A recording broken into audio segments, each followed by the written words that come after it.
In today's show, we look ahead to Monday in the NBA, the 7 games, what we're watching for, some streaming options, Michael Bolton. Thanks, Josh. It's Michael Bolton here, and it's time for another episode of the Locked On Fantasy Basketball Podcast. Let's get to it. Let's get to it, indeed. You are Locked On Fantasy Basketball, your daily fantasy basketball podcast, part of the Locked On Podcast Network.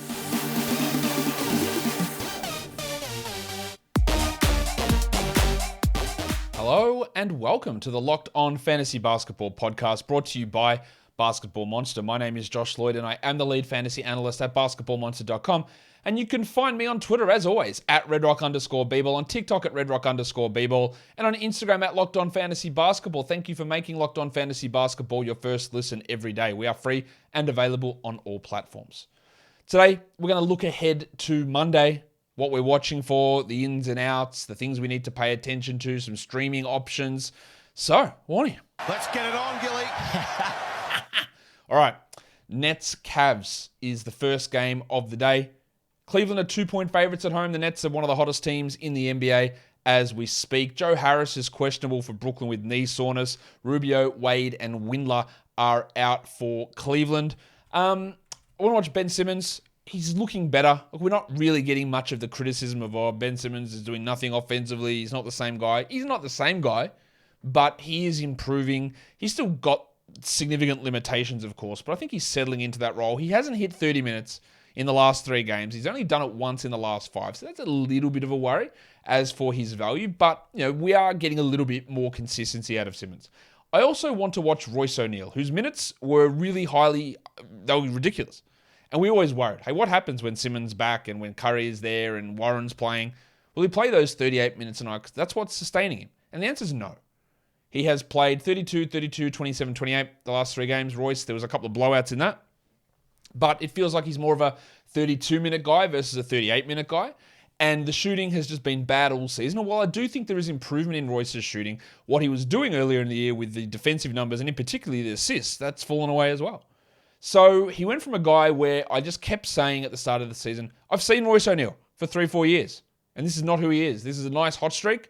And then you see it for 5 weeks, and you go, maybe it is. Maybe he is this passing dynamo defensive wizard who plays 40 minutes a night.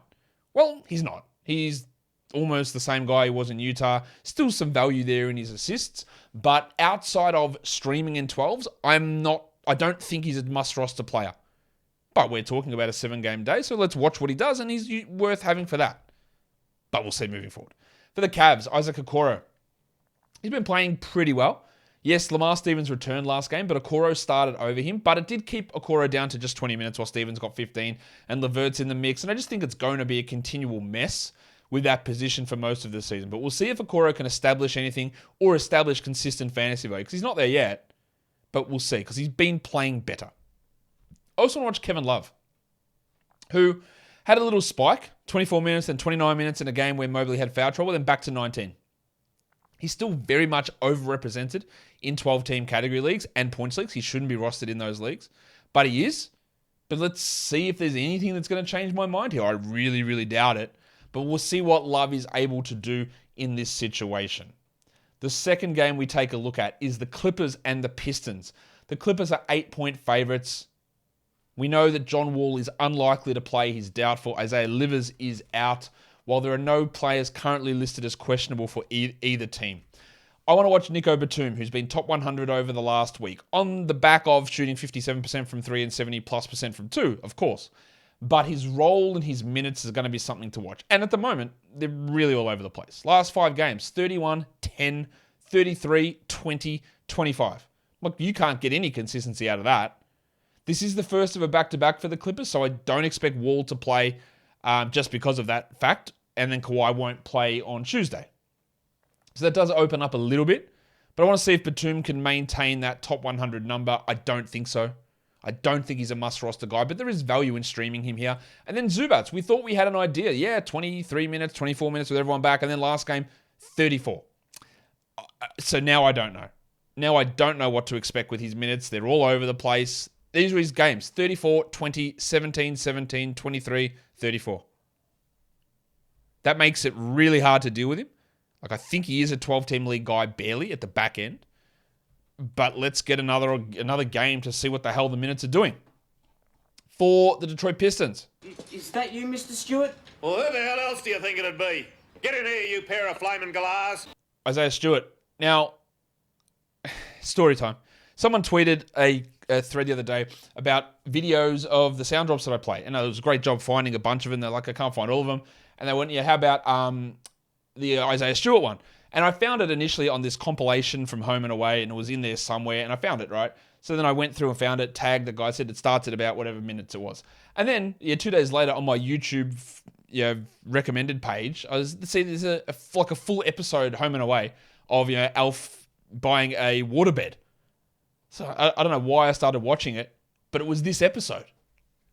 And the guy saying that is that you, Mr. Stewart. It's Damien. Remember Damien from Home and Away? Anyone in Australia? That's who it is. Anyway, that is a completely pointless story, but I ended up watching the full episode of Home and Away and it took me about 15, 20 minutes to get into it to find out the part where Damien says that you, Mr. Stewart. Anyway, on to Isaiah Stewart's fantasy value. It's not there. He's not good. He's got low upside. If you don't want to hold him, I am not telling you to do it. I don't think you do. In 10-team leagues, jack him. Like, see you later. 12s? What's the point?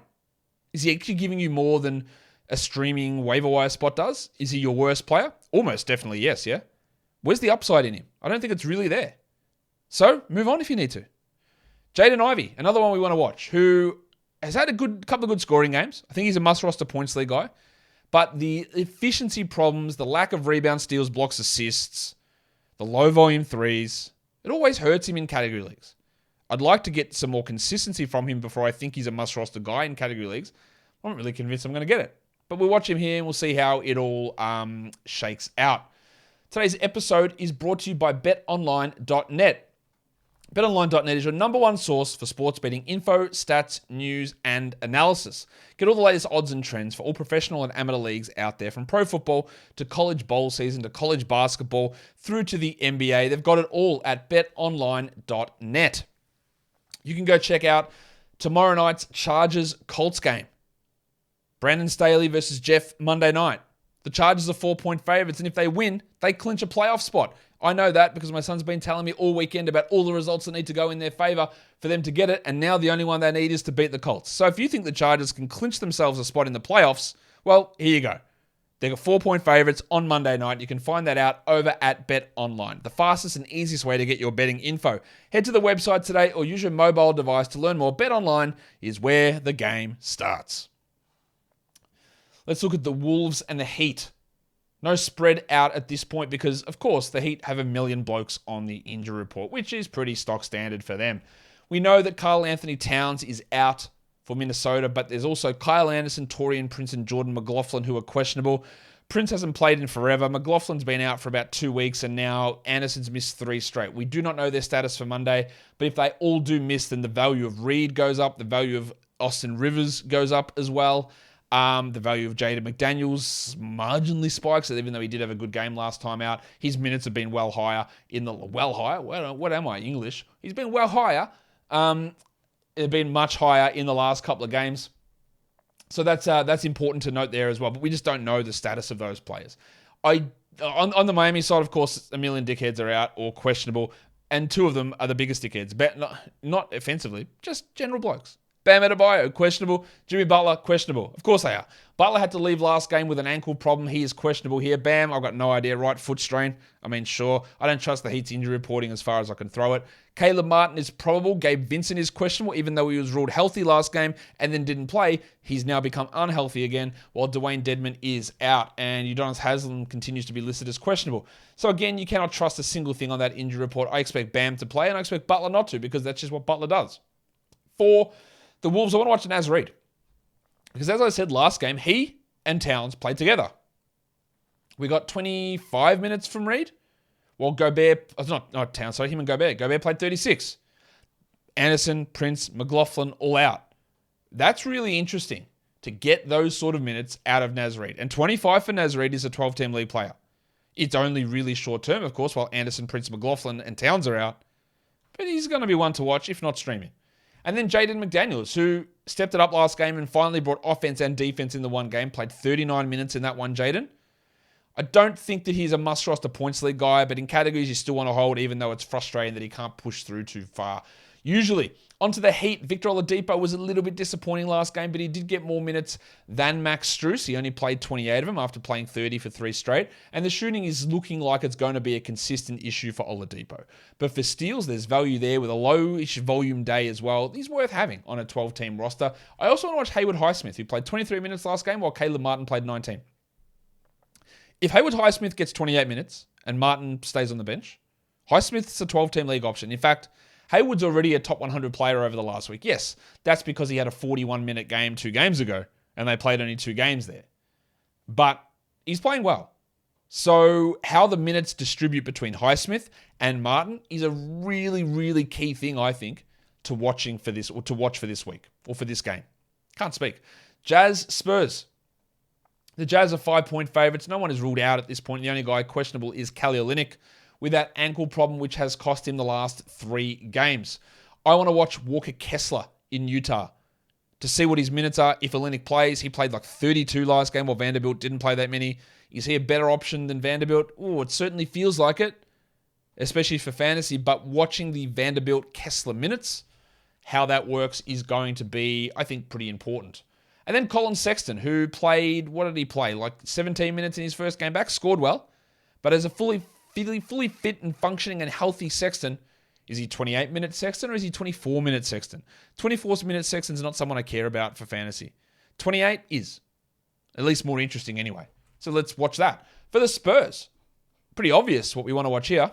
Zohan now! Last 2 games from Jeremy Sohan have been much more impressive. Assists are up. Shooting is more. Usage is up. Rebounds are better. I expect that he starts and plays good minutes. But I'm also really worried about inconsistency. But let's see how they utilize him here, because it has been really strong the last couple. I also watched Jakob Poeltl, who has played 21, 23, 22, and 21 minutes since he returned. Is he going to be stuck in low-minute limbo? Is it all foul trouble, because some of it was in those games? Is it still injury restriction? What the hell is going on with Jakob Poeltl? I want to see those minutes rise. Rockets Bulls. I want to watch, well, actually, I've lost my mind here. The Bulls are 8-point favorites. I lost my mind because I looked at his name and went, fucking Silas. The Bulls are 8-point favorites. Tate is out. Gordon is questionable. Caruso is questionable. Javonte Green is questionable. And Derrick Jones Jr. is questionable. What I want to watch is the delicate dancer Alperen Şengün. It's a delicate dance in just 17 steps. I don't understand a single thing Steven Silas does. I don't understand it.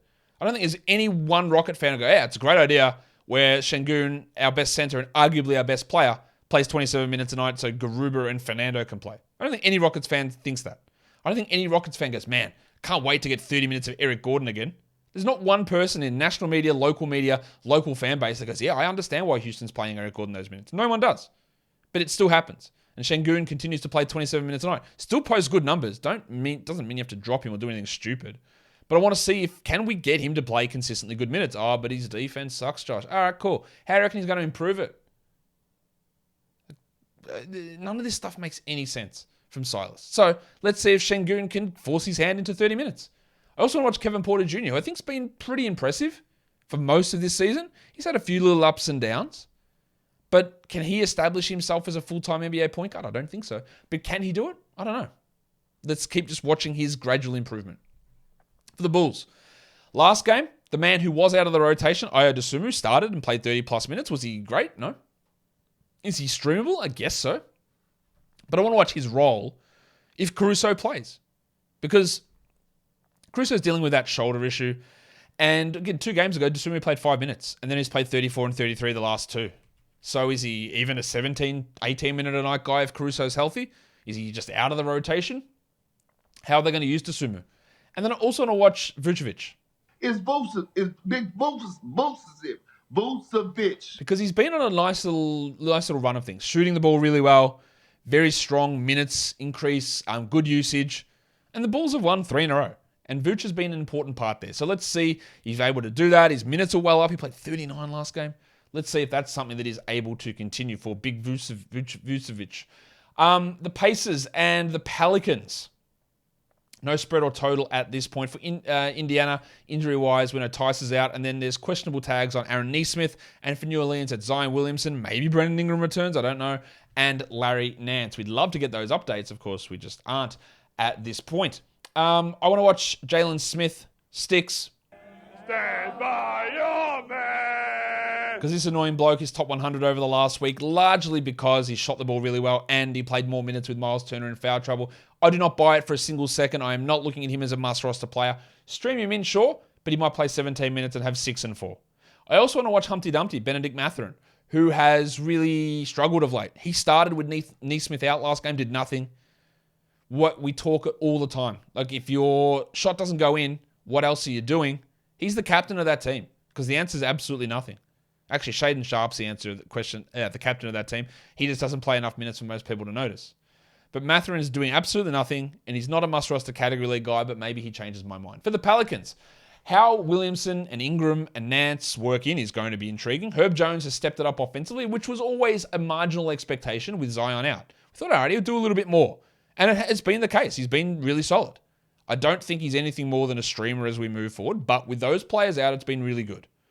I also watched Jackson Hayes, who out of nowhere put up a big game. Now, that's likely because Williamson, Ingram, and Nance were all out, and he's likely not touching the court if they're healthy. But can Hayes at least work himself into some minutes if like 1 or 2 of those players are out? Because it was a good game for him on Friday. I don't think there's anything sustainable with it, but let's pay attention to it. Today's episode is also brought to you by the NHTSA. You're hanging out with a few friends, putting back a few drinks. A few becomes a few too many. And as the evening comes to an end and people start to head out, you think of calling for a ride. Nah, you can make it home easy. It's no big deal. What are the odds that you get pulled over anyway? And even so, what's the worst that could happen? Your insurance goes up, you lose your license, you lose your job, you total your car, you kill someone. Everyone knows about the risks of driving drunk. The results are tragic and often deadly. However, that still doesn't stop everyone from getting behind the wheel while under the influence. And that's why police officers are out there right now looking for impaired drivers on our roads to save lives. So if you think you're okay to drive after a few drinks, think again. Play it safe and plan ahead to get it right. It only takes one mistake to change your life or someone else's forever. Drive sober or get pulled over. Let's look at the next game. It is the Hornets and the Blazers. Cody Martin is out. Gary Payton is out, of course. For Charlotte, we don't know about Big Dick Nick Richards. He had to leave last game. Does that mean they have to play Mark Williams in a backup role? Oh, hi, Mark. A top 15 player who in the draft who just isn't touching the court. There are 3 guys drafted in the top 15 this season that just don't play. Johnny Davis, hated the pick, not playing. Ochai Agbaji at 14, hated the pick, doesn't play. And then Mark Williams at 15, didn't hate the pick, hated that they traded away Duran, but he doesn't play either. And it's frustrating to see those rookies just never touch the court. Maybe we get a chance here to see Williams if Richards is in fact out. We don't know about Dennis Smith either, while Justice Winslow is questionable for Portland. I want to see Terry Rozier because he was really good. First game back, 38 minutes, shot the ball well, got steals. Is he coming back? I hope so. I bloody hope so, because he was good in that game. And therefore, I want to watch Kelly Oubre, who moved back to the bench. He still played 31 minutes. How that all works in when Dennis Smith plays, I don't know. But he played good minutes. He still is not a particularly good fantasy player for category leagues because he's an inefficient scorer with nothing else. Points leagues, much better. I do think it is going to continue to drop, though. While for the Blazers, I want to watch Drew Eubanks. And conversely, what that means, or how Nurkic's minutes look. Nurkic has played 23 and 21 since he returned from that one-game absence. Is he like Pirtle, a low-minute guy now? And Eubanks plays 20? I really doubt that. But if Eubanks can play 20 a night, the blocks can be interesting. That can be interesting. Also watch Anthony Simons, who, absolutely predictably, has dropped way off with Damian Lillard back. This is what happens. It's happened so often. And your time to sell high is clearly done. But it's something you always need to remember. If Lillard misses a period of time, during that period of time, you sell Simons for a top 50 or 40 guy if you can. Because he really struggles in a secondary role. He just can't do that. And maybe he proves me wrong and he starts to do it consistently, but all of the data so far would tell us, no, that is not the case. Let's look at streaming. Who we got back-to-backs Monday, Tuesday. There are quite a few teams who have got this. So players we can look at with a Monday, Tuesday. Now, remember, Tuesday's a 10-game day, so you might not be able to stream. But you might be able to. Zach Collins, Nico Batum, Andrew Nembhard. So obviously Spurs, Clippers, Pacers, all have their back-to-back. Marcus Morris, he is playing in back-to-backs at the moment. Jalen McDaniels, so the Hornets have it as well. Jeremy Sohan, Reggie Jackson, and Tari preseason. Man, I'm really struggling with speaking today. They're all the guys, they're a bunch of guys you look at with the Monday, Tuesday back-to-back. If we're just looking at Monday, these guys are all widely available, and you might be able to get value out of them from a category league. Patrick Williams, Reggie Jackson, Zachary Collins, Andrew Nembhard, Royce O'Neale. Yes, he's dropped down to a situation where he can be considered a streamer now. And I think, again, we ask the question, what do we do with Royce O'Neale? The question is, in most cases, probably is a drop. But for a day like this with 7 games on, then you hold him and use him because he's a 30-minute-a-night starter who's provided some good value earlier on. Caleb Martin, although that might be Highsmith. Jeremy Sohan's a good stream. And Jalen McDaniels in Charlotte. For deeper leagues, these guys are all available in 90% plus. It's Nico Batum and Drew Eubanks. You might even consider Batum a 12-team stream for Monday. Jalen Noel's in there. He's probably a 14-team stream. Josh Richardson, Yuta Watanabe, Luke Kennard, Timothy John McConnell, and yes, Stanley Johnson. He's playing good minutes, and he's playing pretty well. If you look at points league streams for that day, Monday, Sohan, Reggie Jackson, Jalen Noel, Victor Oladipo, Marcus Morris, Jaden McDaniels, Karis LeVert, and Zach Collins. I wouldn't really consider LeVert much of a 12-team category league stream because I think you can just do too much damage. But in a points league, sure, go for it. And then we look the next 4 days, Monday, Tuesday, Wednesday, Thursday. There's only one high-volume day in there, and that is Tuesday. So who has the most high-volume games? Well, no one has 3 across the next 4 days, but a bunch of players with 2 high-quality games. Starting with Walker Kessler, who's a must-roster player. Then you've got Jaden McDaniels with 2, Patrick Williams with 2, Zach Collins with 2. That's Monday, Tuesday. Actually, he's got Monday, Tuesday, Thursday, I believe. Andrew Nembhard with 2. Royce O'Neale has 2 quality games. Trey Murphy has 2 quality games. And Marcus Morris has 2 in the next 4 nights. And if we just look at the next 4 nights in general, the only one of these guys who's available widely, who I think you would start even if it's a high volume day, is probably DiVincenzo. Even though he's only got 2 games, he's probably a guy I look at. Then there's a bunch of players with 3 games in the next 4 nights. One of those games falls on the Tuesday, though. And that's Zach Collins, Andrew Nembhard, Marcus Morris, Jeremy Sohan, Jalen McDaniels, Nico Batum, and Tari Eason. They've got 3 games in the next 4 nights. So using a waiver ad to get some short-term value for these players is probably worth looking at. And guys, that'll do it for me today. Don't forget to follow this podcast on Apple Podcasts, Google Podcasts, Stitcher, Spotify, and on the Odyssey app. And if you are here on YouTube, thumb it up and leave those comments down below. Guys, we are done here. Thank you so much for listening, everyone. See ya.